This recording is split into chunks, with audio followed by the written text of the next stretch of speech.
हम इस वक्त पश्चिम चंपारण में हैं, पश्चिम चंपारण के वाल्मीकि नगर में। रिंकू सिंह हैं हमारे साथ, जेडीयू उम्मीदवार, वोटिंग करके आए। वोटिंग कर दिया आपने? बिल्कुल बिल्कुल वोटिंग कर दी। दिखाइए जरा। अच्छा, वोटिंग और विक्ट्री साथ साथ है, हैं? तो ये बताइए कि कैसा है माहौल? बिल्कुल अच्छा है हमारा माहौल। माननीय मुख्यमंत्री जी के कार्यों का इधर असर है और उनके कार्यों के आधार पे ही हमारा काफी अच्छा माहौल है। लेकिन यहाँ तो सारे बड़े बड़े लोग पहुंचे, प्रियंका गांधी तक यहाँ आई। कहा जा रहा है इस बार बहुत टक्कर है, महागठबंधन भी उसी मजबूती के साथ लड़ रहा है और बहुत जबरदस्त टक्कर है। नहीं, एक बात हम आपको बता देना चाहते हैं, प्रियंका गांधी आई थी तो उनकी रैली में मुझे लगता है मुश्किल से 2000 का भीड़ था और 2000 के भीड़ में चूंकि वो पहली बार हमारे विधानसभा के अंतर्गत आई थी तो 2000 में मुझे लगता है कि 600-700 लोग वैसे थे जो ये देखने चले गए थे कि प्रियंका गांधी कैसी है। बाकी मैक्सिमम उनका भीड़ मुझे लगता है 1000-1500 के लगभग उनका भीड़ होगा। तो मुझे नहीं लगता है कि वो कहीं से टक्कर देने वाले हैं, क्योंकि मेरे वहाँ माननीय मुख्यमंत्री जी का कार्यक्रम हमेशा रहता है और ये तो चूंकि मैं कैंडिडेट हूँ तो मैं जो बोलूँगा ही। आप वैसे पता कर सकते हैं कि मुझे लगता है मेरी रैली में कम से कम 15,000 से ऊपर की संख्या थी। तो मैं नहीं मानता कि उनके आने से या महागठबंधन वालों से कोई टक्कर है। यहाँ पर थारू जनजाति बहुत बड़ी तादाद में है।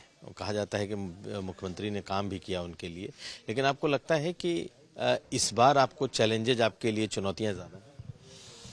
देखिए, ऐसी कोई बात नहीं। वैसे लोग जो कि लालू के शासनकाल को नहीं देखे हैं, वो थोड़ा बहुत कुछ दिन पहले तक भटकाव की स्थिति में थे, लेकिन अब उनको लगता है कि नहीं, नीतीश जी हमारे बिहार के सर्वोत्तम मुख्यमंत्री हैं और उनके द्वारा बिहार का विकास हुआ और इस थरवट का विकास हुआ है, तो उनका भी धीरे धीरे रुझान हमारे जेडीयू की तरफ बढ़ता जा रहा है। और मुझे लगता है आज का जो वोटिंग परसेंटेज देखिएगा तो जितने भी युवा साथी हैं हमारे थरवट से, सबका रुझान और सबका मत हमारे जेडीयू की तरफ ही है।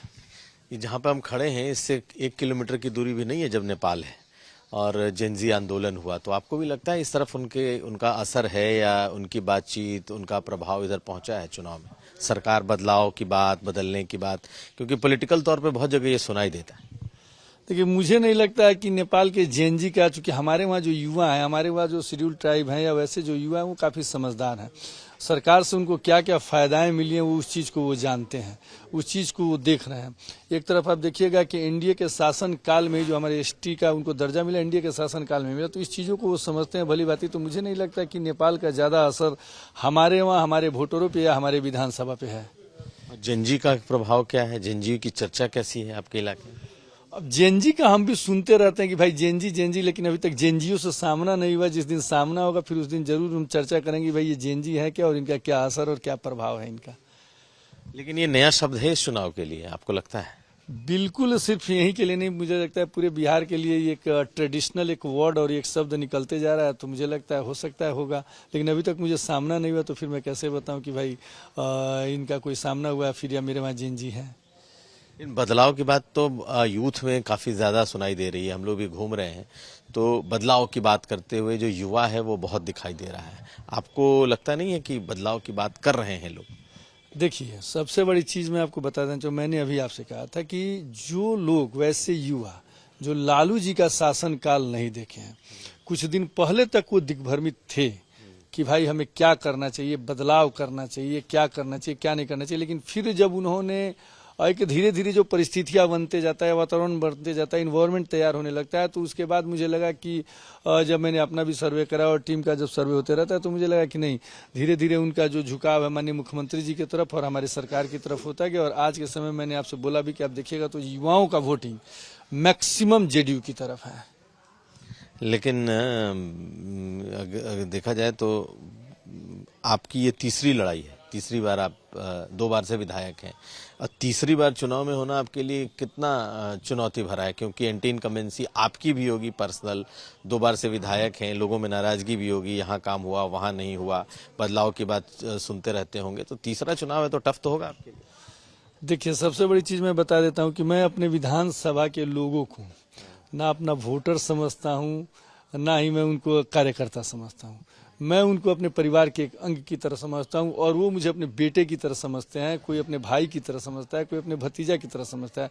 तो मुझे नहीं लगता है, क्योंकि मैं बिना समीकरण का चुनाव लड़ता हूँ हमेशा। मेरे पास कोई समीकरण नहीं है, मेरे पास सिर्फ लोगों का आशीर्वाद, लोगों का स्नेह और लोगों का प्रेम है, वही मेरा समीकरण है। और उसी समीकरण के दम पे मैं चुनाव लड़ता हूं और उसी समीकरण के दम पे उनका आशीर्वाद मिलता है और मुझे विजय श्री को भी प्राप्त होता है। तो इस बार भी मैं उनके आशीर्वाद, स्नेह रूपी जो उनका आशीर्वाद है, स्नेह प्रेम है, वही मेरा समीकरण है और उसी के दम पे पुनः मैं फिर मैदान में। आप कह रहे हैं कि आप बगैर समीकरण के लड़ते हैं, क्या है ऐसा कि आपका समीकरण आपको लगता है कि यहाँ नहीं है? क्या आपकी बिरादरी यहाँ नहीं है? क्या जो विपक्ष में लग रहे हैं उनकी बिरादरी बहुत ज्यादा है? देखिए, जैसे विपक्ष के लोग होते हैं वो किसी न किसी समीकरण के आधार पे अपनी लड़ाई करते हैं, जातीय समीकरण के आधार पे। लेकिन मुझे लगता है, मैं इसलिए बोलता हूं कि मेरा यहाँ कोई समीकरण नहीं है कि आप देखेंगे, आप पता करेंगे तो यादवों का कम से कम 20 से 25% वोट मुझे मिलता है, मुस्लिम का कम से कम 15% वोट मुझे मिलता है, जो कि मुझे नहीं लगता है कि अगर कहीं भी राजद का कैंडिडेट लड़ता होगा तो या कांग्रेस का कैंडिडेट लड़े तो ये वोट